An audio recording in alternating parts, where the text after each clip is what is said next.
We live in a culture where we're constantly trying to escape the realities of being a human being, being an animal.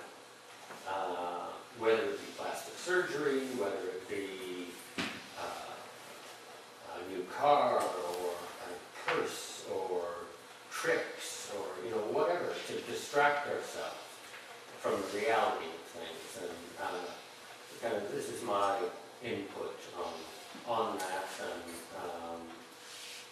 And you've seen plants from me in the past. I like plants. I like painting plants.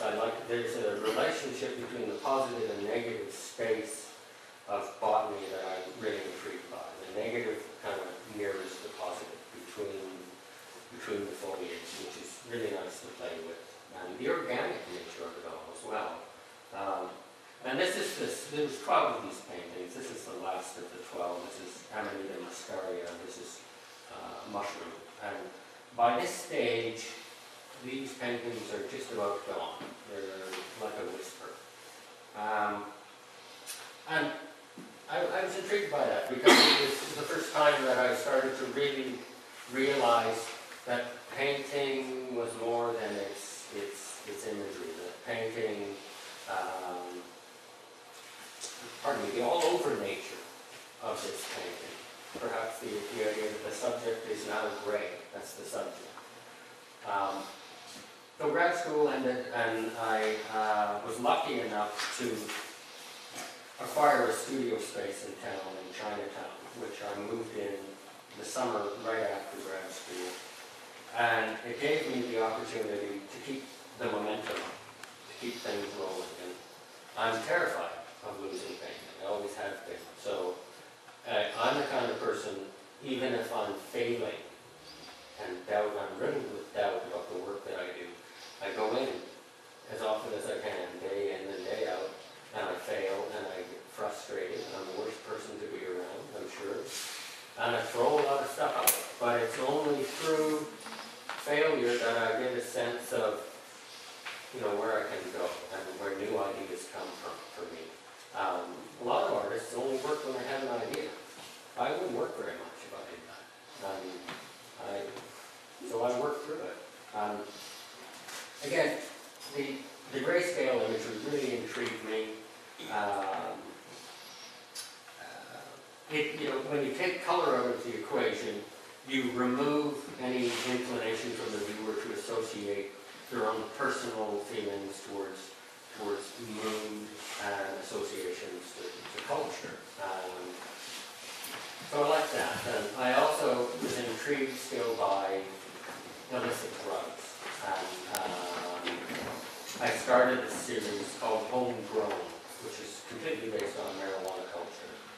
And surprisingly enough, the BC Arts Council gave me a grant to do this. And how can I start about this? I'm not interested in being an advocate for marijuana. That's not what interests me about this work. Again, it's about this idea of escapism.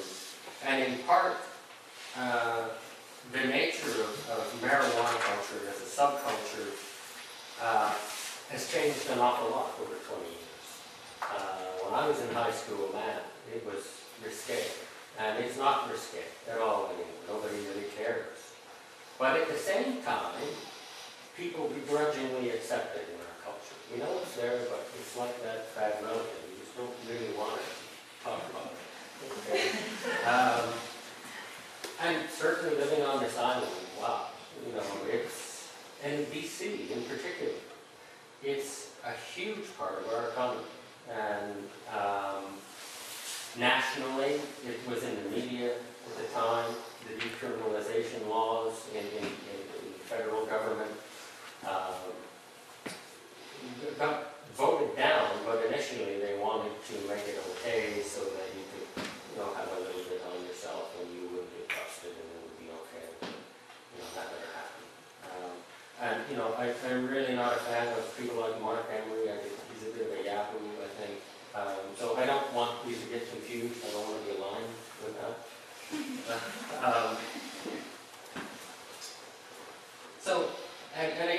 based on personal photographs, internet photographs, and again put through this program of really trying to suck the life out of these things, or just give you a sense of the birth of the image.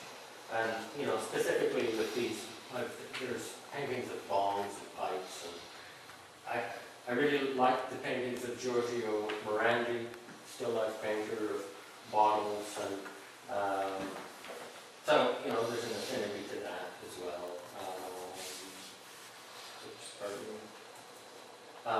Some of you may have seen this as part of the advertising. This is the same image source. This is, I think, 18 by 24, and this is 5 feet by 4 feet. And again, everything's upside down and in the dark, and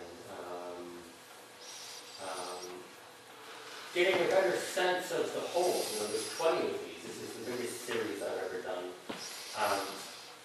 And as they grew in the studio, I was surrounded by this kind of cotton ball environment of all these really soft, almost unrecognizable imagery. And I like that idea as a whole, that the power of an installation of paintings taking on kind of a life of its own. This is called Superman Was Out of Town. This is taken from a captured video still of a guy dressed in a Captain America costume getting arrested in possession of marijuana. And I found it quite comedic. But the thing about this painting, this is one of my favorite paintings, is, you know, this kind of mark. You can't get that kind of mark if you try. That kind of mark comes from doing. And upside down and in the dark, and you know, turn the lights on and sit back and you look at the work, and wow, it's really exciting to be surprised. And I look for that a lot in painting, to be surprised. I want to be surprised. I don't want to know what it is. But, you know, as we get to the end, I might contradict myself. So. This is a painting of Ross Rigliati. He, Canadian snowboarder, won the gold medal in 1988. Initially stripped of his medal because they found he had marijuana in his system. But then they later gave him the medal back because marijuana isn't a banned substance in the Olympics. This painting was included at the Contemporary Art Gallery auction in Vancouver last year. Thankful for that. And you know, there's all ideas of surveillance. This is an RCMP helicopter. And again, relationship. This is a tiny painting, 18 by 20. But you know, maybe if it's hung up by the ceiling, it takes on a different relationship to the viewer. And, this is girl smoking, which is, again, I like this painting. It's 24 inches square. And I'm intrigued by, you know, the severed hand idea of this thing. This is, in some senses, morbid, and also a very defined gesture. And I like the defiance of that gesture. And it's a little more worked, a little more contrast happening in there. There's a bit more of a rubbing stuff on, trying again. And I must say that these paintings came about very quickly. When they succeeded, they come off in 20 minutes.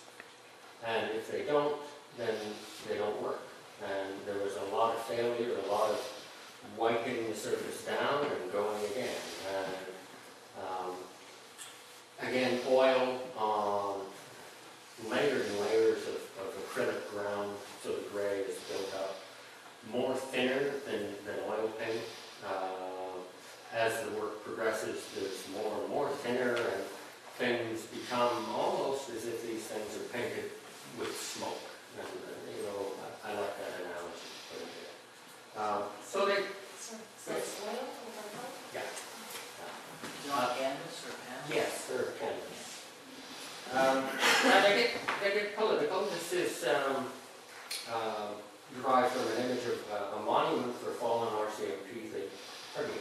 RCMP officers in Maricopa, Alberta, which was in the media.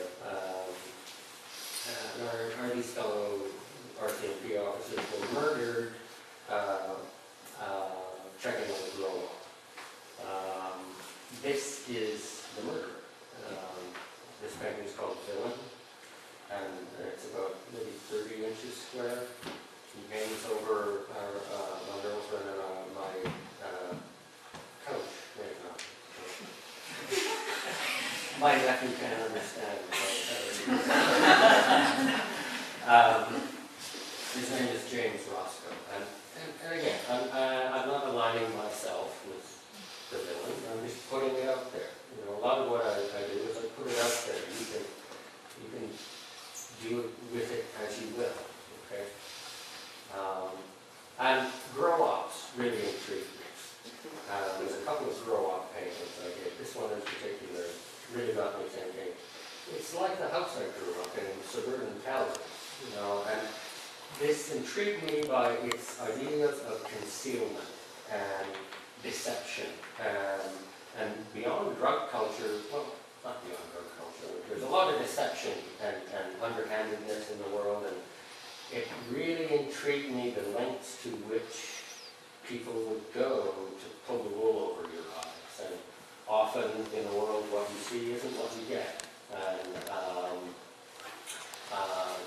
I like that idea very much, to the point where after this body of work, I experimented a bit more with, again, drug culture, but the lengths to which smugglers would go to try and get their illicit drugs into the country, from using fabricated Walmart trucks to casts on legs made completely of cocaine, to Mr. Potato Head, to children's stuffed animals, and I thought it was really interesting. But I didn't want to paint about drugs anymore. It's not, I don't want to go down that road. I had enough of it. But having said that, you know, again, this painting is a nice painting as well. It's 26, 15 inches. And again, the associations to what an image can convey to the viewer is more important than what the actual thing is about. You know, the associations of this being the Texas Chainsaw Massacre mansion or something. You know, I'm intrigued at what things can be. Personal shot of my kitchen table. Pipe. And this is one of the only images in the series that was not based on a photograph. It's based just on an observation of a rolling paper. This is called Zigzag, 6 feet high by maybe 3 feet wide, 2 feet wide. And I like the humor of it. I like the kind of Barnett Newman riffing off of ironic nature of the piece. And this is the last image in the series. This is called Suspect Device. And again, this coming and going and unresolved imagery, I like a lot. But as all things do, this came to an end. And there was 20 of them, as I said. And I'll just go back there for a minute. And so these I finished in 2009, and for most of this year, I have been in the studio really struggling. As I said, I'm not the kind of artist who goes in with an idea and works it out. I work through failure. And there's been small, little bodies of work that had a glimmer of hope. One day, you know, you leave the studio and you say, hey, that's good. You come back the next day, and it's just, what was I thinking? So there was a lot of that. Unfortunately. But, you know, all the while I'm thinking, I'm working, and I started to really think about the idea of painting itself